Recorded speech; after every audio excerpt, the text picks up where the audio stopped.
Bonjour à toutes et à tous. Intéressons-nous aux modalités de financement d'une société civile.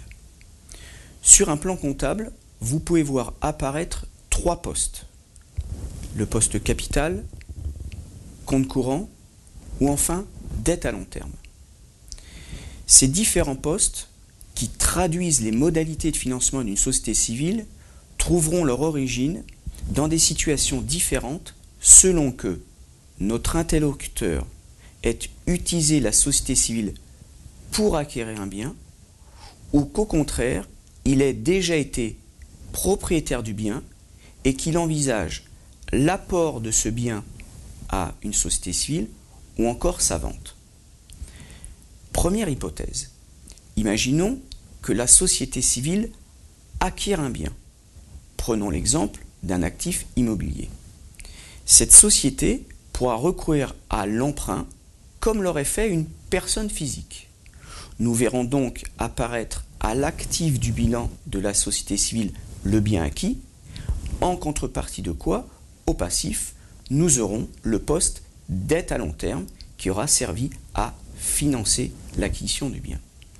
Évidemment, le financement pourrait être complété par un apport au profit de la société civile, ce qui me permet de traiter de la deuxième éventualité, celle pour laquelle notre interlocuteur, notre client, vous-même disposez d'un actif que vous allez pouvoir apporter ou vendre à la société. Imaginons que vous soyez titulaire de trésorerie ou d'un portefeuille ou encore d'un actif immobilier. Vous aurez la possibilité de l'apporter, dit-on sur un plan juridique, à la société civile. En contrepartie de cet apport qui profitera à la société, vous aurez droit à l'inscription en votre nom du poste capital qui traduira votre qualité d'associé de la société civile.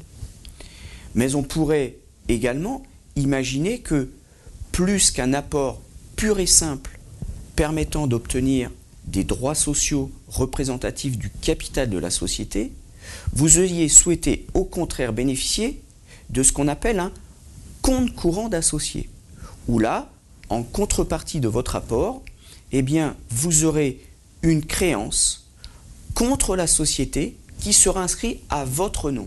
C'est comme si vous aviez réalisé un prêt au profit de la société. Vous voyez donc dès lors apparaître les trois notions, capital, compte courant si vous-même avez fait un prêt à la société, ou encore dette à long terme si la société a eu recours à l'emprunt pour acquérir tout ou partie du patrimoine social. Une dernière hypothèse pourrait participer de la création du poste dette à long terme et celle consécutive à l'apport d'un bien qui serait toujours grevé d'un passif et vous apporteriez à cette société non seulement le bien, mais également le passif qui le grève. La société reprenant à sa charge le capital restant dû, eh bien, nous verrions apparaître en contrepartie un poste dette à long terme et vous-même, en qualité de personne physique, seriez libéré du paiement du capital restant dû. Dernière hypothèse, celle où vous êtes propriétaire d'un bien que vous allez vendre à la société, en contrepartie de quoi, de façon tout à fait vraisemblable, elle aura recours à l'emprunt pour acquérir cet actif, sauf à considérer qu'elle dispose de trésorerie et elle pourra peut-être autofinancer cette acquisition. Voilà quelques-unes des modalités de financement d'une société civile. Pour plus de renseignements, je vous invite à prendre contact avec votre conseil habituel. À très bientôt. Merci. Au revoir.